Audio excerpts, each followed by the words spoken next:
Another Washington journalist, the late Meg Greenfield, covered the city for a long time and knew how it worked. She got the connection between money and politics in ways that some reporters never do. Trying to rid politics of money, she wrote, is kin to the quest for a squirrel-proof bird feeder. No matter how clever and ingenious the design, the squirrels are always one mouthful ahead of you. Those squirrels came to mind last week when we reported on the bailout of Fannie Mae and Freddie Mac. The two mortgage giants survived scandal and crisis over the years by spending nearly $200 million on lobbying and campaign contributions. We posted on our website a story by Politico's Lisa Lair on how insiders helped Fannie and Freddie stave off scrutiny and avoid taxes even as their top executives pulled down multi-million-dollar paychecks. The New York Times also reported bluntly that their rapid expansion was at least in part the result of artful lobbying. What a lovely term, artful lobbying. In other words, a better bird feeder built by the squirrels themselves. For more on money and politics, let's go now to a man who saw firsthand how the city's money chase has crippled and corrupted Washington.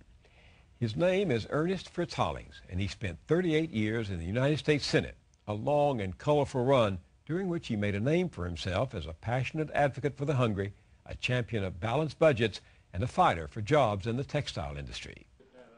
He called it quits 4 years ago and went home to South Carolina. But he was back in town recently to see old friends and sign his new book, Making Government Work. I talked with Fritz Hollings at a Senate office building on Capitol Hill just before his book party. Why did you write this book now? I wrote the book because I could see what was wrong. I was raising money. I wasn't running for re-election.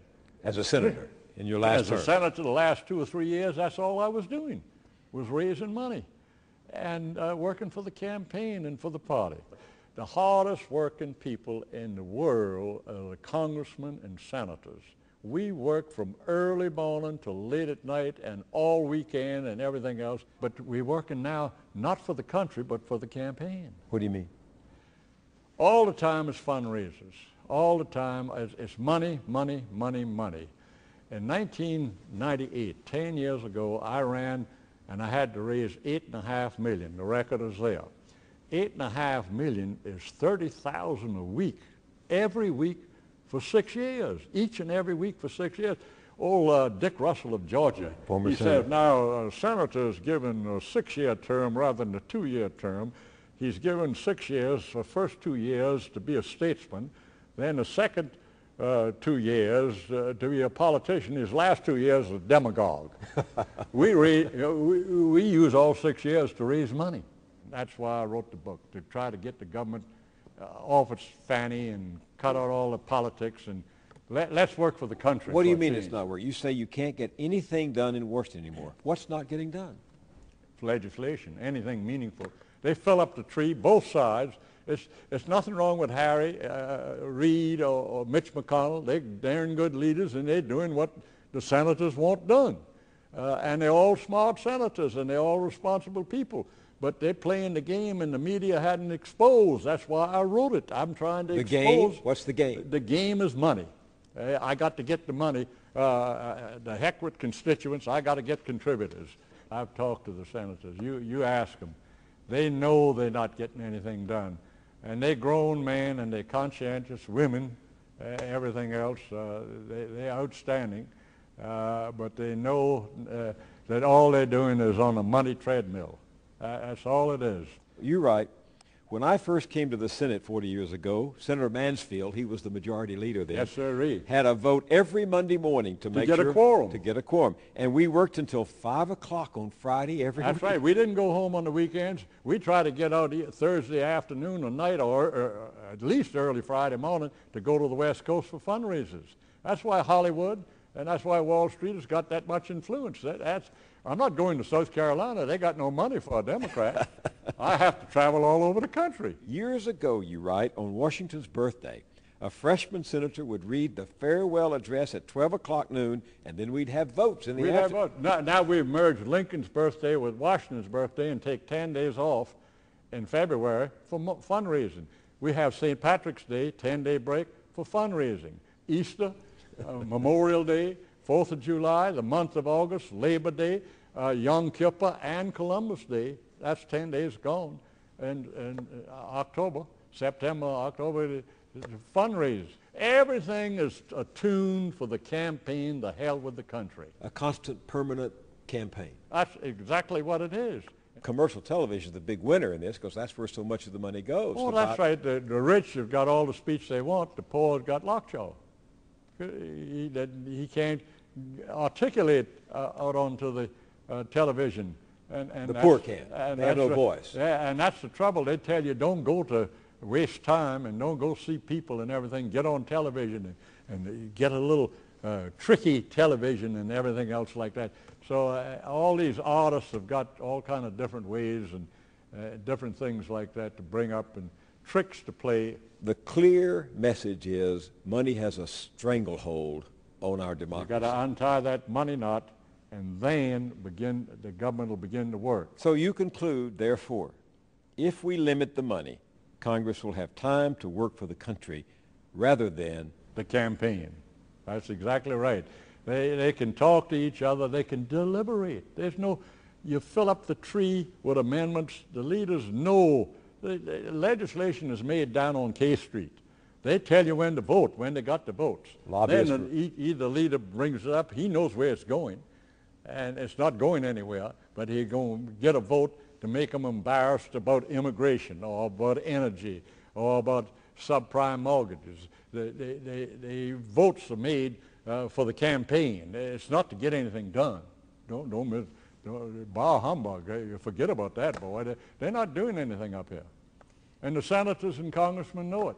What do you make of the fact, as you point out in your book, 3 days before the first presidential primary in Iowa, the New York Times listed the positions of all the candidates on 8 important issues, not one of them on trade or outsourcing of jobs? That's right. And they came where we had in South Carolina, since President George W. Bush has been in, we've lost 94,500 manufacturing, a net loss. We're getting some more jobs in BMW and Spartanburg, but a net loss, and they never mentioned it in the early Democratic primary. Why?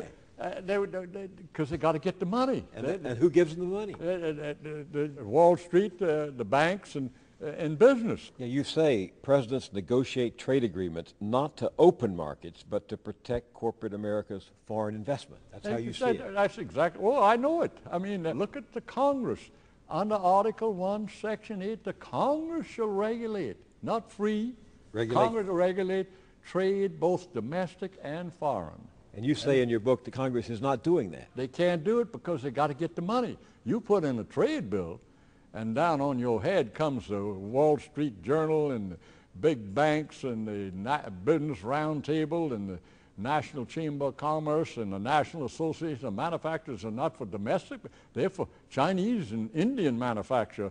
Even the National Chamber of Commerce is not worried about Main Street, Peoria, Illinois, Main Street, Shanghai. You see, Henry Ford built up the middle class along with organized labor. He said, I want the fellow making the car to be able to buy the car. So he doubled the minimum wage. He put in health care and retirement costs and everything else of that kind, benefits. And so we had a good working relationship between labor and now all of these trade agreements are for the investors to protect their investment in China and India, but forget about labor. You're right. Yeah. Your country and mine, that's the United States of America, is going out of business. Oh, yeah. What hadn't been outsourced is being bought with that cheap dollar. Vodafone has gone to the Germans. Bell Labs has gone to the French with all their research and everything else. Westinghouse Nuclear, with all of their research and technology and everything, has gone to Toshiba, Japan. And Anheuser-Busch, the Belgians, Anheuser-Busch is beholden to the stockholders. But nobody's beholden to the people other than their congressmen and senators, and they're not doing the job. But they're voting for NAFTA. They're voting for these trade agreements. Yeah, we've gone to an outright trade war and globalization, and that's where we AWOL. The way to get free trade is raise a barrier, and remove them both. Then you got free trade. But when you were chairman of this very powerful Commerce Committee here in the Senate, and you'd make these cases, Yeah. they would call you protectionist. They would call you... Yeah, I'm a protectionist. You've got Social Security to protect you from the ravages of old age, Medicare to protect you from ill health. You've got food and drug, the clean air, the water we drink, the food we eat, antitrust to protect the openness of the market and everything else. Before I open up Moyer's Manufactory, you got to have clean air, clean water, Social Security, Medicare, Medicaid, plant closing notice, parental leave, safe working place, safe machinery, antitrust. You can go to China for 58 cents an hour. They get you the plant. They own the workers, and you don't have any investment. You don't have to worry about it. You say all we need to do to make the country work is follow the lead of the forefathers to compete in globalization, to build the country's economy. Washington, Hamilton, Jefferson, and Madison made sure the first bill to pass the Congress in its history on July 4th, 1789, was a protectionist bill, tariff bill on 60 articles. And that we financed the country's development with tariffs. That's how we pay. That's the Treasury building is the best building here in Washington. The best building in Charleston is the Custom House. The best building in Brooklyn is the Custom House. Treasury had the money. Teddy Roosevelt said, "Thank God I'm not a free trader." Lincoln, everybody says I'm either a Roosevelt, I'm a Lincoln Republican. He was a big protectionist. Oh, he raised tariffs. They were going to build a transcontinental railroad under Abraham Lincoln. And they said, we can get the steel cheap from England. He said, wait a minute. We're going to build our own steel mills, and then we'll have not only a steel capacity, but we'll have the railroad. And so he was a builder. Everybody was a builder. Eisenhower, he protected oil. Jack Kennedy, I went to him. He protected textiles. Ronald Reagan, he protected computers, and Harley Davidson, he saved it. I saw George W. the other day, about 3 weeks or a month ago. He was at the Harley Davidson plant, but protectionism saved it. That's why they were making money at Harley Davidson. No, he got voluntary restraint. Reagan got on steel, computers, machine tools, and automobiles. He got voluntary restraint, and that's the only way to do it. Sober up. Do you take any hope on this issue of money in politics from McCain and Obama? Are they saying anything that are doing anything? I happen to hear, and I don't know, but the finance chairman from Obama was just told to get up $300 million for the rest of the campaign till November. Also get up millions for the Denver convention. That's all they're doing is raising money. You and John McCain sat on the same committee. You were chairman of the Commerce Committee. Yeah, he was a member of the committee. Good friends, and I love him. And how I does know him, yeah. And he used to be thought of as being an advocate of campaign finance reform. Exactly right. And he was an advocate against these tax cuts.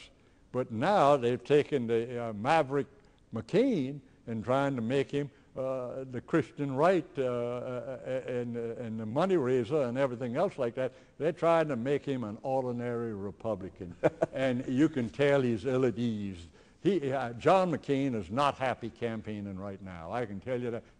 The media loves him. Oh, he had a room up there by the Commerce Committee with donuts and coffee and all, and the press wouldn't go to the press gallery. They'd go to McCain because they could get a statement out of him. And he was honest. He'd tell you how he felt. So the press loves him and everything else, but they're disappointed in him now because they're trying to change him over to qualify him as a Republican. What would you do about the power of the press in our society today? Or tell them that, by gosh, tell the truth. You know the debate between Walter Lippmann and John Dewey. And Walter Lippmann said what we ought to do is get the experts in finance and defense and education and the various elements of government and let them determine the country's needs and give it to the Congress and let them pass it. John Dewey, the educator, said, no, let the free press report truth to the American people, and the needs will be reflected in their congressmen and senators in Washington. And he was right, but they're not telling the truth anymore.